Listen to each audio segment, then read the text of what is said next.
সাম্প্রতিক সময়ে জামাতের তরফ থেকে বলা হয়েছে যে তারা বিএনপি ছাড়া অন্যদের নিয়ে জোটের কথা ভাবছেন, বিএনপি সহ জোটের হিসেবে বিভিন্ন সময় আলোচনায় ছিল। প্রশ্ন হচ্ছে, যদি দলগুলোর মধ্যে আলোচনা এমন একটা পর্যায়ে চলে যায় যেখানে সবার মধ্যে এক ধরনের আসন ভাগাভাগি হয়ে যায়, তাহলে কি আসলে নির্বাচন বলে কিছু থাকবে কিনা, আর সেই সম্ভাবনাই কতটুকু? আমি সেই কোনো সম্ভাবনা দেখি না। সম্ভাবনা দেখি নাই কেউ নেই। মানে একটা থিওরিটিক্যাল আপনি ধরেন, যে নিজেদেরকে এক নম্বর দল মনে করে সে কেন 2 নম্বর দলের সঙ্গে ই করবে, নির্বাচনী জোট করবে? তাহলে আপনার ইলেকশনটা কার সঙ্গে হবে? কিন্তু এটা কোনো চান্স নাই। আর 2 নম্বর হলো, বিএনপির সঙ্গে জামাতের কিন্তু দীর্ঘদিনের একটা সম্পর্ক ছিল এবং তারা এই সম্পর্কে সুফলও পেয়েছে।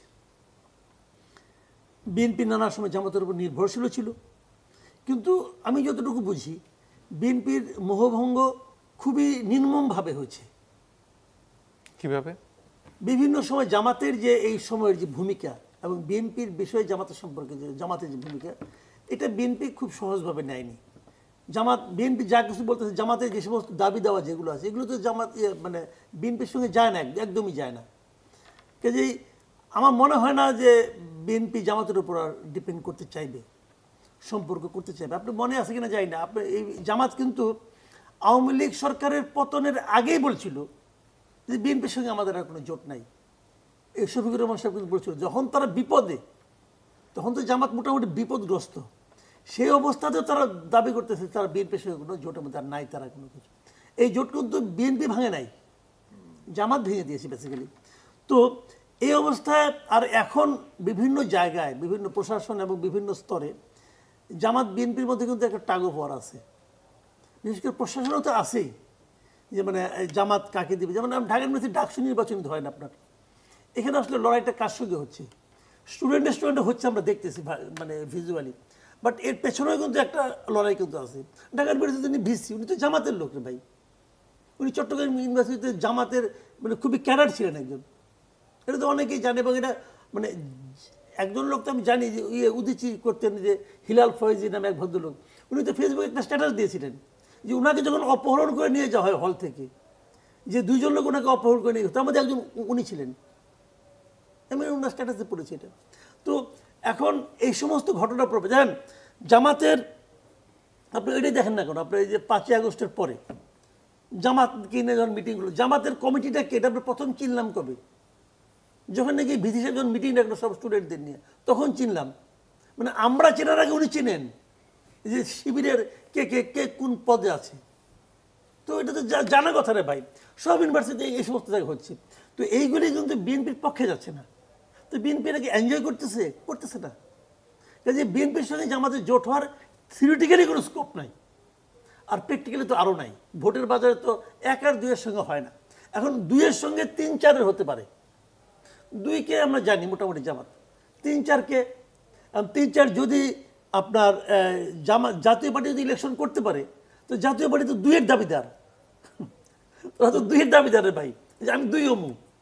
তো তার সঙ্গেও জামাতের কোনো স্কোপ নেই, এই কারণে যে তাদের মানে আপনার নিষিদ্ধ করার জন্য যে সবচেয়ে উচ্চকিত কণ্ঠ এটা জামাতের। বরঞ্চ জাতীয় পার্টি এখন বিএনপির কাছে আশ্রয় চাচ্ছে যে তোমরা আমাদেরকে রক্ষা করো, এবং বিএনপি সে আশ্রয় দিচ্ছে। বিএনপি স্থায়ী কমিটিতে মিটিংয়ে বলছে যে আমরা কোনো রকম দলের নিষিদ্ধ চাই না। তো তার এর চেয়ে বড় আশ্রয় আর কি মানে প্রশ্রয় আর কি দিবে? তো দিচ্ছে প্রশ্রয়। তাহলে জাতীয় পার্টির সঙ্গেও জামাতের কোনো মানে আপনার নির্বাচনী জোট হওয়ার কোনো স্কোপ আমি দেখি না। এখন তৃতীয় হলো যে তারা ইসলামী দলগুলোর সঙ্গে করতে পারে। আমি অনেকগুলো ইসলামী দল, বিশেষ করে চরমনায়কে দেখলাম, তো চরমনায় আজকেও দেখলাম সে মানে জামাতকে যেভাবে সে ধুলাই করতেছে, এরা তো মুসলমানই না, এগুলি বলার চেষ্টা করতেছে। খেলাফত আন্দোলন একটা, ওরা তো বলে যে জামাত যে করে তার নাকি ইমান থাকবে না, এটা শুনলাম আমি। তো কারা ভাই? মানে ওনারা যে ইসলামের কথা বলছেন, ইসলামী যে দল, ইসলাম নামধারী যে দলগুলো আছে, কোনটা প্রকৃত ইসলামী দল আমি তো জানি না, ইসলামের নামধারী যে দলগুলো আছে, এরা ওনাদের সঙ্গে কে কে আছে আমি তো বুঝতে পারছি না। গেল এটা এনসিপি, হ্যাঁ এনসিপির সঙ্গে একটা জোট আমি মনে করি হতে পারে, অথবা এবি পার্টির সঙ্গে হতে পারে। আমরা তো একসময় মনে করতাম আমাদের অজ্ঞতার কারণে, আমি মনে করতাম নাকি যে এবি পার্টির মধ্যে জামাতের একটা বি টিম, একসময় মনে করতাম। এখন আর মনে করেন না? এখন আর মনে করি না, কারণ ওনাদের নেতারা যেভাবে জামাতের বিরুদ্ধে করেন, এখন আর মনে করি না। একসময় মনে করতাম যখন জামাত মনে করেন মাঠে আসতে পারতো না আওয়ামী লীগের আমলে, তখন আমরা মনে করতাম যে জামাত হয়তো এনসিপির বাতাবরণে হয়তো আসতেছে, মনে করতাম। মানুষ তো ভুল মনে করতে পারে, আমি তো অত জ্ঞানী না, যা দেখতাম তাই মনে করতাম। তো এখন আর মনে করি না। তাহলে ওনার সঙ্গে মিশবেটা কে?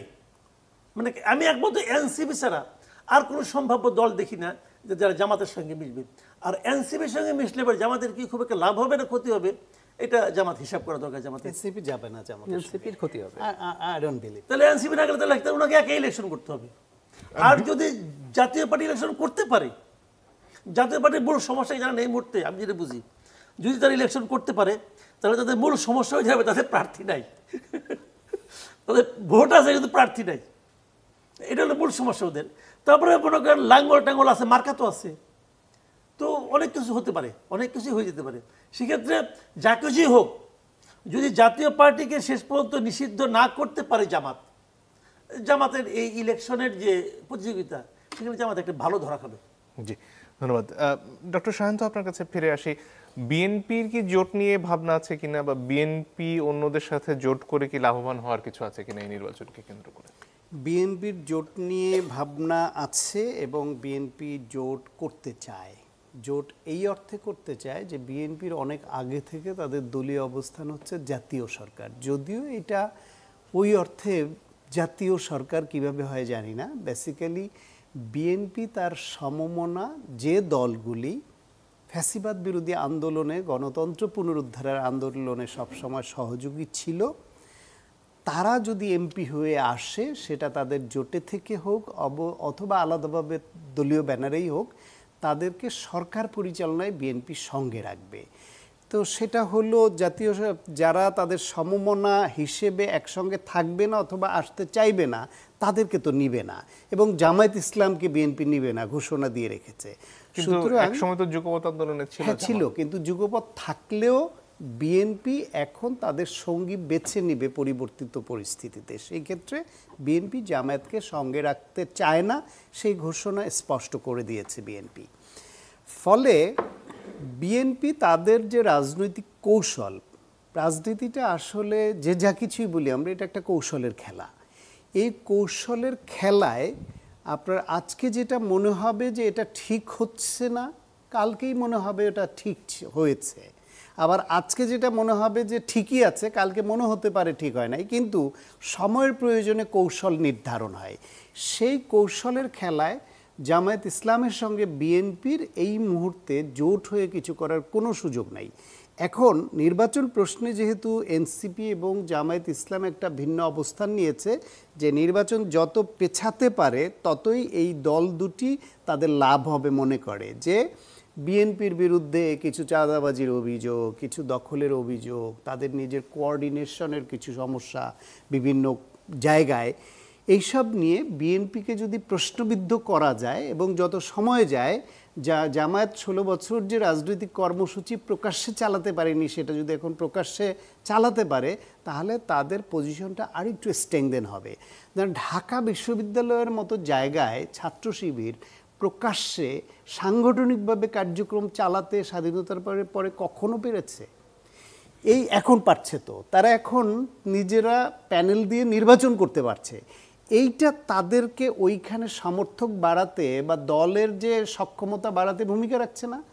সারা দেশে রাজনৈতিকভাবেও এই সুযোগটা তারা গ্রহণ করছে। এই সুযোগটা যত বেশি দিন যাবে, যেটা মাসুদ কামাল ভাই বললেন, এক হচ্ছে এখন তারা ক্ষমতার অংশীদার, সুতরাং পাওয়ার এনজয় করছে, এইটা একটা দিক। আর একটা দিক হচ্ছে তারা যত সময় পাবে নিজেরা তাদের বলয়টাকে আরেকটু বড় এবং শক্ত করতে পারবে, এই চেষ্টা তাদের আছে। এনসিপিও নতুন দল, তারাও চায় আরও সময় পেলে ভালো। সেই হিসেবে নির্বাচন পেছানোর জন্য এই এনসিপি এবং জামায়াত ইসলাম তাদের পাল্লাটা ভারী করতে চাইবে। সেই ক্ষেত্রে বিএনপি যদি তাদের সমমনাদের সঙ্গে না রাখে এবং তাদের হোপ দিয়ে এবং সঠিক আচরণটা না করে, তাহলে তারাও বিএনপির সঙ্গে না থাকলে, তাহলে বিএনপি দল হিসেবে যত বড়ই হোক, ইউনিট হিসেবে তো একটা দল। তাহলে একটা দল ছাড়া বাকি সবাই যদি ভিন্ন অবস্থান নেয়, তাহলে সেটা বিএনপির জন্য ডেফিনেটলি একটা ট্রাবল তৈরি করবে। সুতরাং অন্যদের সঙ্গে জোট করা বলেন, অথবা যুগপথ থাকা বলেন, বা সমমনা হিসেবে তাদের সঙ্গে নিয়ে চলা বলেন, এটা বিএনপির জন্য গুরুত্বপূর্ণ। আর জামায়াত ইসলাম এবং এনসিপি যেটা বললো মাসুদ কামাল এই জোটের প্রশ্নে, এনসিপির অনেকের সঙ্গে আমার ব্যক্তিগত আলাপচারিতা যাদের হয়, আমি দেখেছি ওদের কথা শুনে এনসিপির মধ্যে যেমন শিবির করা অনেকে যেমন আছে, তেমনি বামপন্থী ধারণা নিয়ে লেখাপড়ার সংখ্যাটা এনসিপিতে কিন্তু ভালোই আছে।